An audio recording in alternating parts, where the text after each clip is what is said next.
오순절로 20번째 주일, 종교개혁주일에 하나님 우리 아버지와 주 예수님으로부터 은혜와 평강이 여러분들에게 가득하기를 주님의 이름으로 축복합니다. 오늘은 종교개혁주일입니다. 우리가 교회력으로 이날을 기억하는 이유는 단지 교회 역사를 기념하기 위해서가 아닙니다.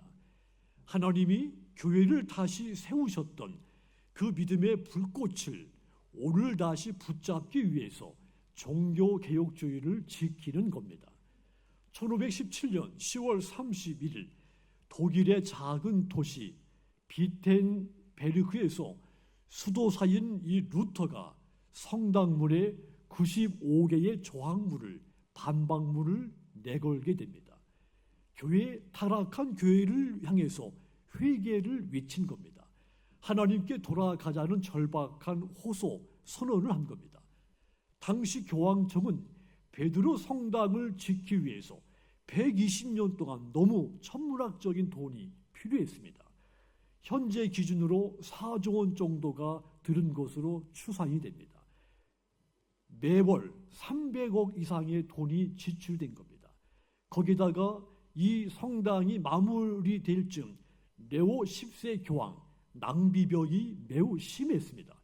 교황청이 재정적으로 감당할 수가 없을 정도가 된 겁니다. 그래서 신도들에게 돈이 헌금통에 동전통에 떨어지는 순간 당신의 가족이 연옥에서 구원을 받습니다. 이렇게 선전한 겁니다. 교회가 타락을 한 겁니다. 면지부, 면벌부를 판매를 한 겁니다. 그런 시대에 이 루터가 하나님 앞에서 인간은 스스로 의로워질 수 없습니다. 구원은 오직 하나님의 은혜, 예수님을 믿음으로 주어집니다. 이렇게 외친 겁니다. 루터가 깨달은 것, 새로운 교리를 깨달은 것이 아닙니다. 잊혀진, 숨겨진, 버려진 이 복음의 진리를 다시 찾은 겁니다. 종교개혁이 본래의 믿음으로 돌아가자는 운동이라는 말입니다. 우리는 믿음으로 산다, 이 말을 자주 하죠. 그런데 믿음으로 산다는 것이 무슨 뜻인가? 이리 물으면 말문이 막힐 때가 많습니다. 여러분, 믿음으로 산다는 것, 눈에 보이는 현실보다 눈에 보이지 않는 하나님의 약속을 붙잡고 사는 겁니다.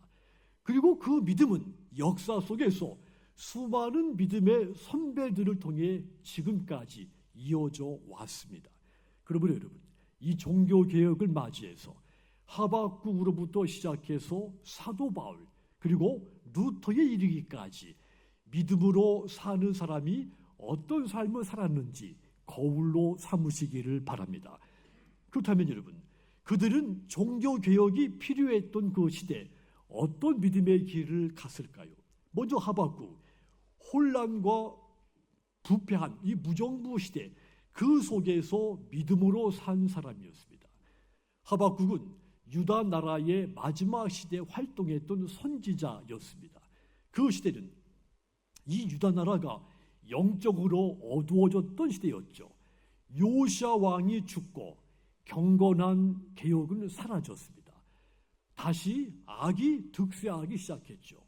종교, 정치, 사회 지도자들은 부패했고 백성들도 더불어 악해졌고 하나님의 말씀을 들리지 않았습니다.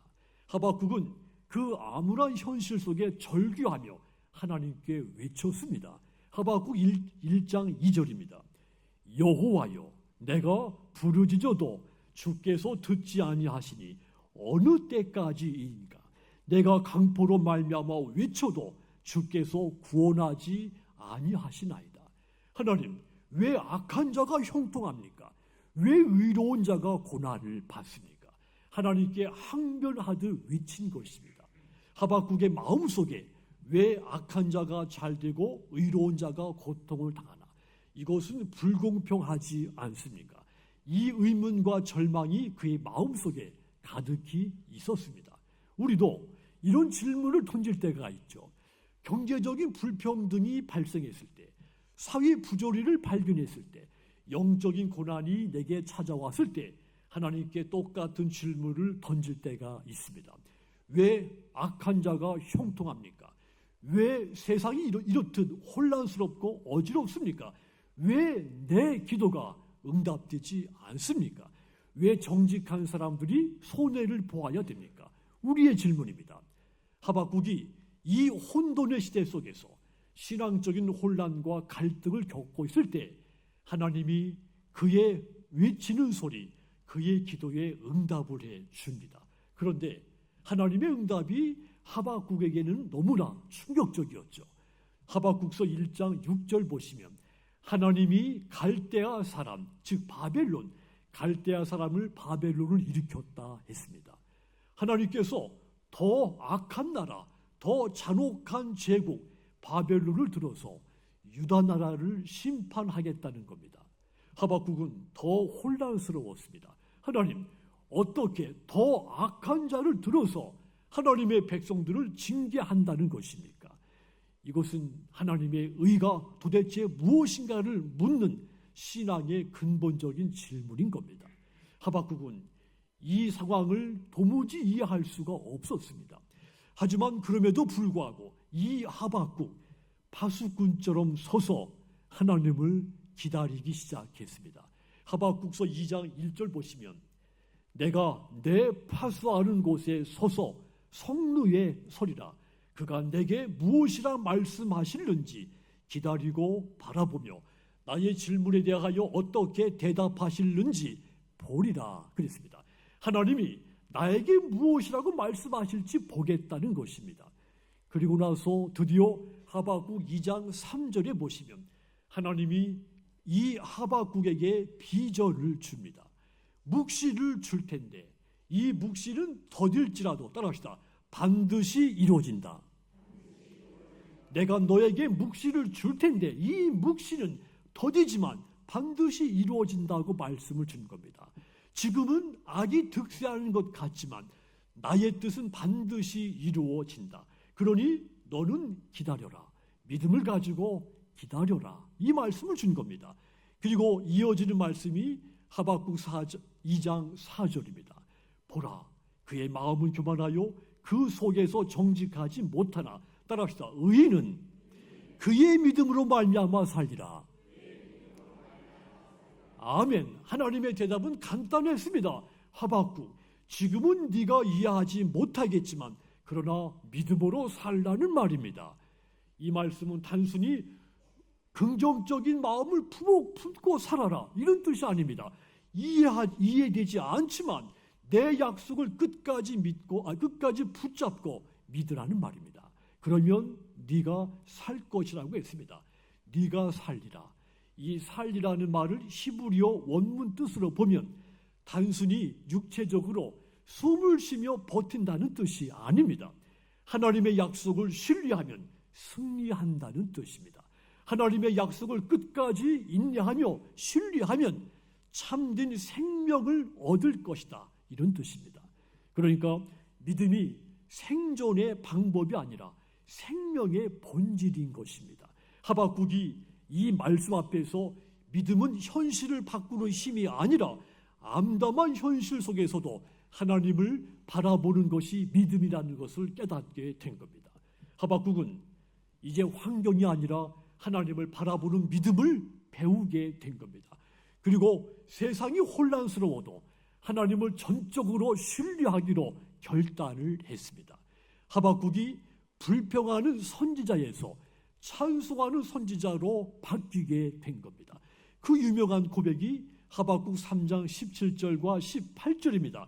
이 말씀은 길지만 우리 함께 같이 읽겠습니다. 비록 무화과 나무가 무성하지 못하며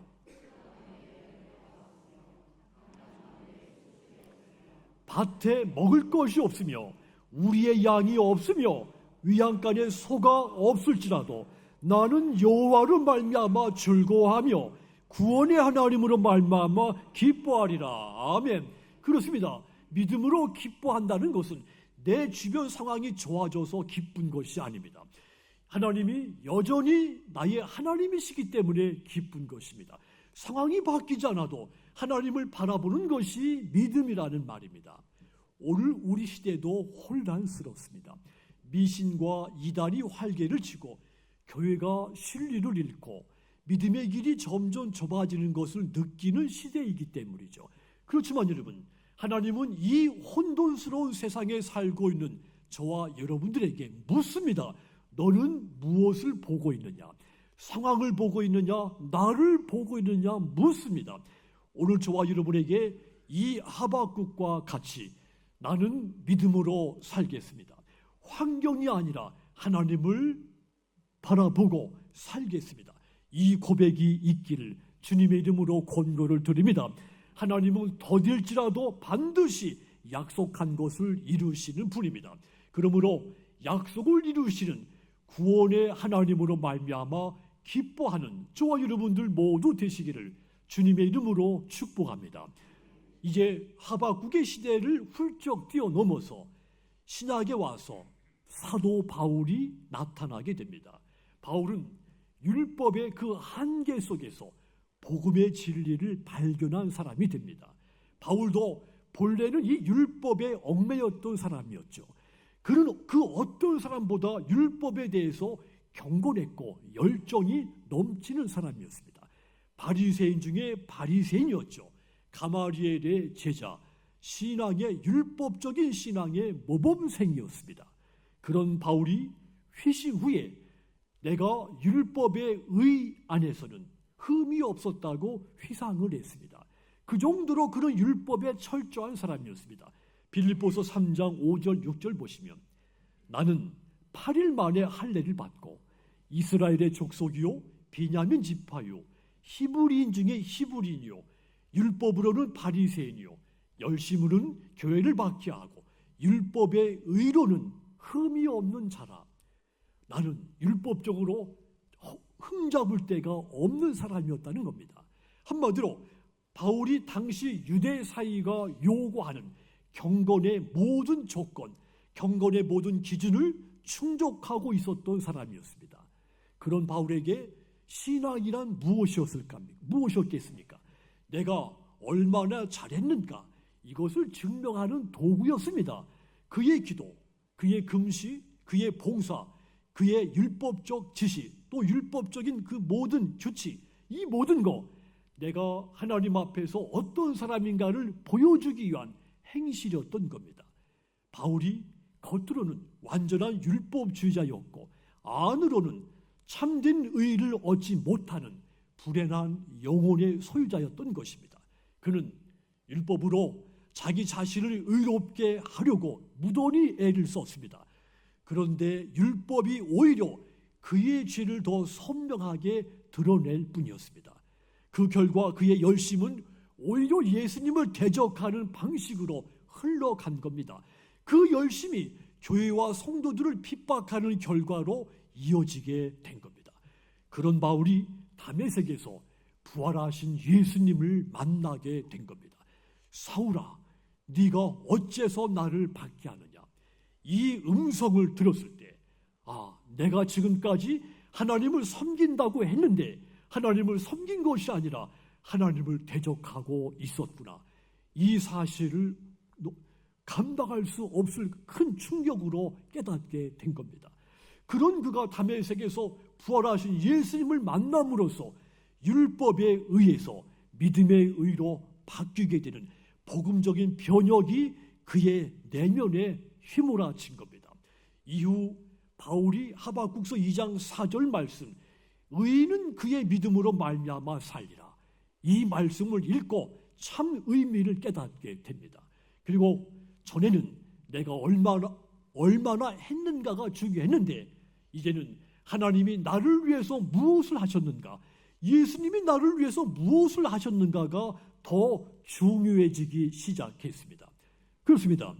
내가 무엇을 얼마나 했느냐는 중요하지 않습니다. 우리가 함께 힘에 겹들어 헌신하지만 나는 여전히 주인이기 때문입니다. 우리의 죄가 깨끗해지고 우리가 의롭게 되는 것은 내가 의롭게 되고 내가 죄 사함 받기 위해서 애를 써서가 아닙니다. 오직 내가 의롭게 되고 깨끗하게 된 것은 오직 한 길, 예수님을 믿는 길이었습니다. 로마서 3장 24절 보시면 그리스도 예수 안에 있는 속량으로 말미암아 하나님의 은혜로 값없이 의롭다 하심을 얻은 자 되었다. 속량이 그리스도 예수 안에 있다고 했습니다. 하나님이 저와 여러분의 죄를 그냥 덮어주신 것이 아닌 겁니다. 예수님에게 십자가에서 십자가를 지게 하셔서 그로 우리의 죄값을 대신 지게 하신 겁니다. 그 예수님의 십자가 공로를 믿는 사람을 의롭다고 하신 겁니다. 그래서 우리가 의롭게 된 겁니다. 그래서 바울은 로마서 1장 16절 17절 오늘 우리에게 주신 이 말씀을 선포를 한 겁니다. 제가 읽어드립니다. 내가 복음을 부끄러워하지 아니하노니 이 복음은 모든 믿는 자에게 구원을 주시는 하나님의 능력이 됨이라. 먼저는 유대인에게요 그리고 헬라인에게로다. 복음에는 하나님의 의가 나타나서 믿음으로 믿음에 이르게 하나니 기록된 바 오직 의인은 믿음으로 말미암아 살리라 함과 같으니라. 아멘. 믿음으로 믿음에 이른다. 오직 의인은 믿음으로 말미암아 산다 했습니다. 바울이 하박국이 깨달은 이 말씀을 복음의 핵심 진리로 선포를 한 겁니다. 그러므로 여러분, 예수님의 십자가를 믿음으로 굳게 붙잡으시기를 바랍니다. 그리하여 심판자이신 하나님 앞에서 끝까지 믿음을 지켜 의의 면류관을 얻는 저와 여러분 모두 되시기를 주님의 이름으로 축복합니다. 이제 바울이 지나고 1400년이 지난 다음에 루터가 나타납니다. 루터는 성경, 믿음, 은혜로 교회를 새롭게 한 사람입니다. 본래 수도사였던 이 루터, 어느 누구보다도 진지한 경건한 신앙인이었습니다. 그는 매일 자신의 죄를 아주 사소한 죄까지 스스로 고백하며 기도했고 금식하며 자신을 끊임없이 채찍질을 했습니다. 하지만 마음의 평안이 찾아오지 않았습니다. 그는 이렇게 고백했습니다. 나는 하나님을 사랑하기보다 오히려 하나님을 미워했다. 그분은 나에게 불가능한 의를 요구하셨다. 그랬습니다. 그러던 어느 날 이 루터가 비텐베르크 수도원에서 로마서 1장 17절 오늘 하나님이 우리에게 주신 이 말씀을 읽다가 마치 번개가 자기에게 내리친 것 같은 새로운 진리를 깨닫게 됩니다. 로마서 1장 17절 다시 읽습니다. 한번 같이 읽겠습니다. 복음에는 하나님의 의가 나타나서 기록된 바 오직 의인은 믿음으로 말미암아 살리라 함과 같으니라. 아멘. 하나님의 의, 죄를 심판하는 공의가 아니다. 하나님의 의는 예수님의 공로를 믿는 사람을 의롭게 여기시는 은혜의 의라는 사실을 깨달은 겁니다. 루터가 이것을 깨닫는 순간 고백했습니다. 그 순간 천국의 문이 열리는 것 같았다. 그랬습니다. 로마서 1장 17절 이 단 한 구절이 그의 인생을 완전히 바꾸어 놓은 겁니다. 뿐만 아니라 그를 통해 교회 역사를 완전히 바꾸어 놓은 겁니다. 루터가 1517년 10월 30일 구원은 행위로 아니라 믿음으로 의인은 믿음으로 말미암아 살리라 선포를 했죠. 그의 이 종교개혁의 선언, 교회 전통, 교회 제도를 회복하자는 것이 아닙니다. 복음의 본질을, 말씀의 본질을 회복하자는 것입니다. 그는 인간의 행위로 쌓은 믿음의 신앙의 껍질을 벗고 하나님의 말씀으로 돌아가자고 외친 겁니다. 이 외침이 유럽 전역에 퍼졌고 결국 교회 중세적인 권위주의를 뒤흔들어 놓은 겁니다. 루터가 오직 의인은 믿음으로 살리라 이 말씀으로 교회를 회복시키기 시작한 겁니다.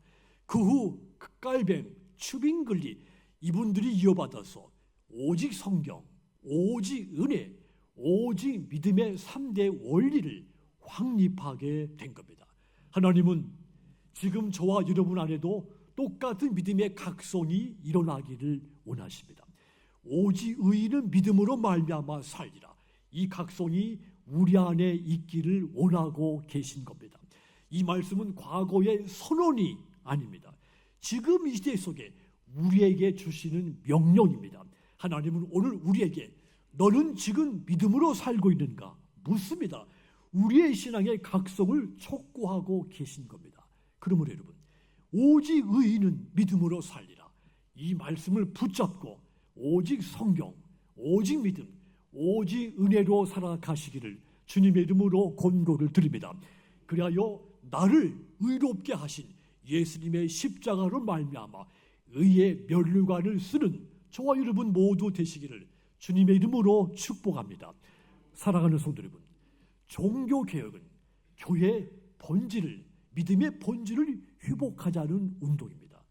종교개혁은 완성된 것이 아닙니다. 지금 우리에 의해서 계속되는 운동입니다. 지금 우리가 살고 있는 시대, 하박국의 시대, 루터가 살고 있던 시대처럼 개혁이 필요한 시대입니다. 불신앙, 우상, 이단, 무속이 활개치는 시대입니다. 하나님의 말씀이 왜곡되고 가려지는 시대입니다. 이런 시대에 믿음으로 산다는 것은 단순히 교회에 다니는 것이 그런 수준이 아닙니다. 세상이 혼란스러워도 오직 성경, 오직 믿음, 오직 은혜로 살아야 되는 겁니다. 하박국이 믿음으로 살았고, 바울이 그 믿음의 복음을 선포했고, 루터가 이 믿음으로 교회를 다시 세웠듯이 이제는 우리가 그 믿음의 계보 위에 서야 됩니다. 그러므로 여러분, 믿음으로 사는 사람답게 환경을 바라보지 말고 말씀을 붙잡고 믿음을 지키며 은혜를 사모하시기를 바랍니다. 하박국 이해되지 않았지만 하나님을 믿었고, 이 말씀이 바울의 마음을 변화시켜서 율법에서 은혜로 체인지가 됐습니다. 루터는 두려움 속에서도 이 믿음의 복음을 붙들고 마침내 종교개혁의 불꽃이 됐다 했습니다. 여러분, 불신앙, 우상, 또 미신, 이단의 시대 속에 이 하박국과 바울과 루터와 같이 오직 의인은 믿음으로 살리라, 이 믿음으로 굳게 서시기를 주님의 이름으로 부탁을 드립니다.